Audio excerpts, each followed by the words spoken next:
सुस्वागतम सुस्वागतम.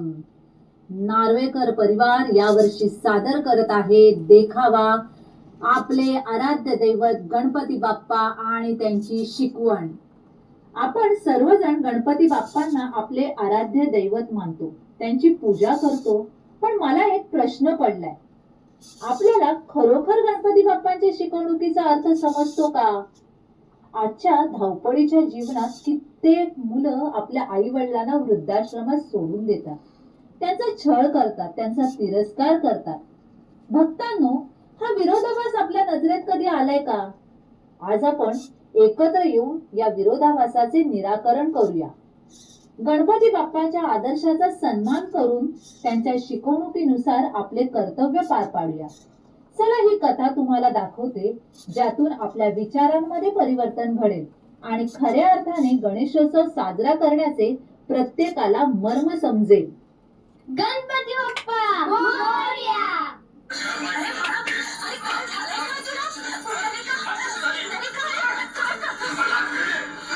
अब मैं तुम्हारे बूढ़े माँ पापा को इस घर में और बर्दाश्त नहीं कर सकती. किसी ओल्ड एज होम में क्यों नहीं छोड़ा थे?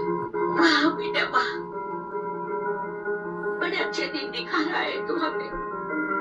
तो इतना सदा ना, तब ये घर लिया था हमने, और आज इसी घर में हमारे लिए जगह नहीं है. बेटा तुम फिक्र मत करो, हम खुद ही चले जाएंगे. नहीं पापा, आप ऐसे कैसे जाएंगे?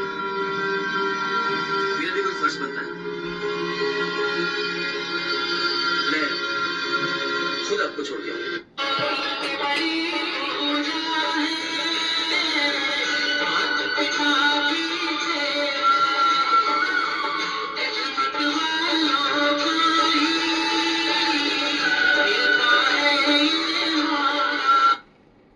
च्या काळात काही मुलं आपल्या आई वडिलांना विसरून त्यांना घराबाहेर काढतात, पण गणपती बाप्पा आपल्याला सांगतात की आई वडील हेच आपलं संपूर्ण जग आहे. चला बघूया गणपती बाप्पांनी कसा दिला आहे आई वडिलांना हा सन्मान. आप बड़े आलसी हो गए हैं भैया. बात है मैं तुमसे अधिक चुस्त और फुर्तीला हूँ. रहने दीजिए भैया, आप तो मेरे साथ तोड़ भी नहीं पाएंगे. नारायण नारायण, आप दोनों में से कौन अधिक सक्षम है इस बात का निर्णय तो एक स्पर्धा से ही हो सकता है. कैसी स्पर्धा मुनिवर? आप दोनों ही पूरे विश्व के 3 चक्कर लगाकर आए. जो पहले वापस आकर अपने माता पिता को प्रणाम करेगा वही विजयी घोषित किया जाएगा.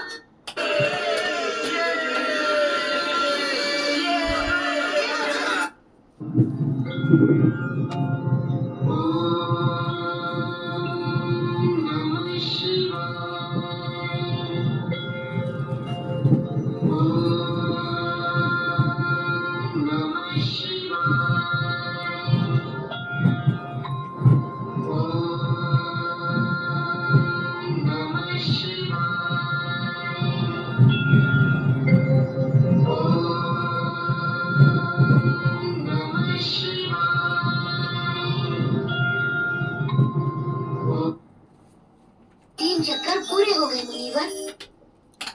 आप तो यहाँ से गए ही नहीं.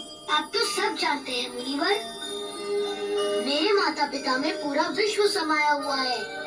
उनका चक्कर लगा लिया तो हो गया पूरा विश्व का चक्कर. गए नहीं, सचमुच आलसी हो गए आप. इन्होंने आपसे पहले ही विश्व के 3 चक्कर पूरे कर लिए हैं और ये विजयी घोषित भी हो चुके हैं. चला तर मग गणपती उत्सवाचा आनंद साजरा करण्याबरोबरच गणपती बाप्पांच्या मूल्यांची जपणूक करूया.